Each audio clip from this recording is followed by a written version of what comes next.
అతుల్ సుభాష్ ఒక talented engineer. బెంగళూరులో Manjunath layout ఏరియాలో ఒక ఫ్లాట్ లో ఉంటున్న అతుల్ ఎందుకు సూసైడ్ చేసుకున్నారు, తన వైఫ్ ఏం చేసిందో ఈ వీడియోలో డీటెయిల్ గా ఎక్స్ప్లెయిన్ చేస్తాను. 34 సంవత్సరాలైన అతుల్ సుభాష్ బెంగళూరులో ఏఐ ఇంజనీర్ గా వర్క్ చేస్తున్నారు. ఆయన సొంత ఊరు ఉత్తరప్రదేశ్. తన సక్సెస్ఫుల్ కెరియర్ మధ్యలో తన జీవితాన్ని ఒక సంఘటన వల్ల ముగించుకున్నారు. సూసైడ్ చేసుకునే ముందు ఒక 24 పేజెస్ సూసైడ్ నోట్ రాశారు. 80 నిమిషాల వీడియో రికార్డ్ చేసి ట్విట్టర్ లో అప్లోడ్ చేశారు. అలాగే ఇండియన్ ప్రెసిడెంట్ కి ఒక లెటర్ రాశారు. ఆయన చెప్పిన మాటలు సొసైటీలో పురుషులకి ఎలా హెరాస్మెంట్ చేస్తున్నారో, తప్పుడు కేసెస్ వల్ల వాళ్ళ జీవితాలు ఎలా బలైపోతున్నాయో డీటెయిల్ గా ఎక్స్ప్లెయిన్ చేశారు. 2019లో అతుల్ ఒక మ్యాట్రిమోనీ వెబ్సైట్ లో మ్యాచ్ చూసి తన వైఫ్ తో పెళ్లి చేసుకున్నారు. 2020లో వాళ్ళకొక బాబు కూడా పుట్టారు. కానీ తన జీవితంలో ప్రాబ్లమ్స్ అక్కడి నుంచే మొదలయ్యాయి. అతుల్ వైఫ్ అండ్ ఫ్యామిలీ తన దగ్గర ఎన్నోసార్లు డబ్బులు అడిగారు. ఆల్మోస్ట్ అరౌండ్ లక్షల్లో ఉండొచ్చు. ఇంకా డబ్బులు అడిగినప్పుడు అతుల్ ఇవ్వకపోవడం వల్ల అతుల్ మీద చాలా ప్రెషర్ పెట్టారు. 2022లో అతుల్ వైఫ్ అతుల్ మీద అండ్ తన ఫ్యామిలీ మీద మల్టిపుల్ ఫాల్స్ కేస్ ని ఫైల్ చేసింది. లైక్ కట్నం కోసం హరాస్మెంట్ చేస్తున్నారని చెప్పి సీరియస్ అలిగేషన్స్ తో కేసు వేసింది.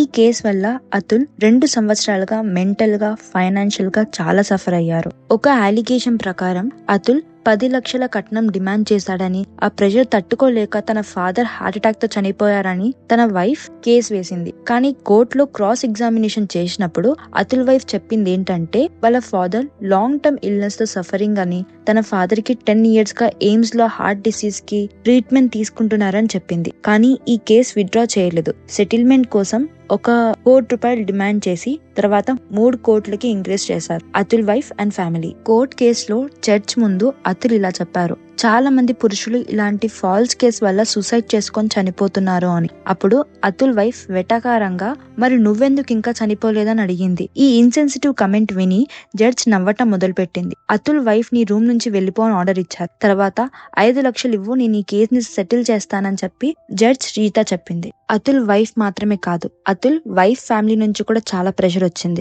అతుల్ గారి అత్తగారు ఇలా అడిగారు, నువ్వు ఎందుకు ఇంకా చనిపోలేదు అని. దానికి అతుల్, నేను చనిపోతే మీకు డబ్బులు ఎలా వస్తాయి అని అడిగారు. అప్పుడు అతుల్ అత్తగారు చెప్పింది ఏంటంటే, నువ్వు చనిపోతే నీ పేరెంట్స్ ని కూడా ఇలానే టార్చర్ చేస్తాం. అప్పుడు ఇంకా వాళ్ళు డబ్బులు ఇవ్వలేక వాళ్ళు చనిపోతారు. అప్పుడు అన్ని డబ్బులు నీ వైఫ్ దే అవుతాయి కదా అని. 2021లో అతుల్ వైఫ్ అతని ఇంటిని వదిలేసి వెళ్లిపోయింది. అప్పటి నుంచి అతుల్ని తన బాబుని చూడనివ్వలేదు. అతుల్ శాలరీతో కష్టపడి సంపాదించిన డబ్బులు అందరినీ సపోర్ట్ చేయడంలో వెళ్లిపోతున్నాయి. అతుల్ వైఫ్ కి డీసెంట్ శాలరీ ఉండే జాబ్ ఉంది అండ్ కోర్ట్ అతుల్ ని మంత్లీ 40,000 మెయింటెనెన్స్ ఇవ్వమని ఆర్డర్ ఇచ్చింది బాబు కోసం. అతుల్ సూసైడ్ నోట్ లో ఇలా రాశారు, ఈ లీగల్ సిస్టమ్ మొత్తం వీళ్ళని ఎంకరేజ్ చేస్తుంది, హరాస్మెంట్ ని సపోర్ట్ చేస్తుంది. ఇది జరగకూడదు అంటే నేను ఈ ప్రపంచంలో ఉండకూడదు. అందుకే నేను సూసైడ్ చేసుకుంటున్నా. ఇప్పుడు నేను లేకపోయినా, డబ్బులు లేకపోయినా నా పేరెంట్స్ ని మరియు బ్రదర్ ని మీరింకా వేధించలేరు. నేను నా శరీరాన్ని నాశనం చేసుకుంటున్నా, కానీ నా కుటుంబం మొత్తాన్ని కాపాడుతున్నా అని నమ్ముతున్నా అని సూసైడ్ నోట్ లో అతుల్ గారు రాశారు. कर लेना बेस्ट है मेरे लिए, क्योंकि जो मैं पैसे कमा रहा हूँ उसी से मैं अपने दुश्मन को बलवान बना रहा हूँ.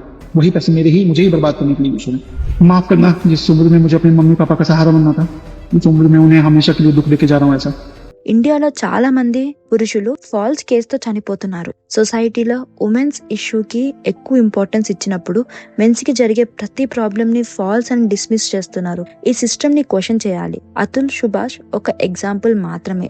ఇలాంటి ఇన్సిడెంట్స్ ఇంకా చాలా ఉన్నాయి. Raise your voice before the truth dice.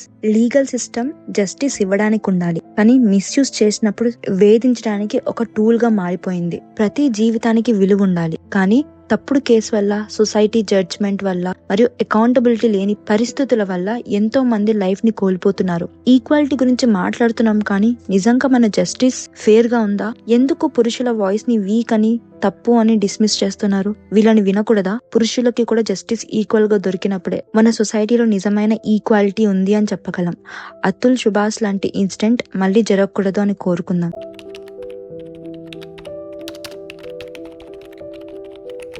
ఇట్లు మీ ప్రియ, సైనింగ్ ఆఫ్.